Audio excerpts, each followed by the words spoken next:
திருச்சிட்டம்பலம். திருவாசகம். திரு அண்டப்பகுதி.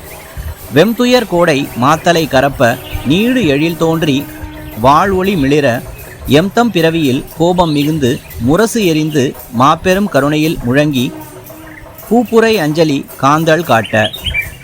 இதன் பொருள், கோடை வெப்பம் போன்ற துன்பங்களை ஏற்படுத்தும் துயரங்கள் மறைந்துவிட்டன. அழகான ஒளி பிரகாசித்தது. மேளங்களின் சத்தம் கோபம் போல பெருகியது.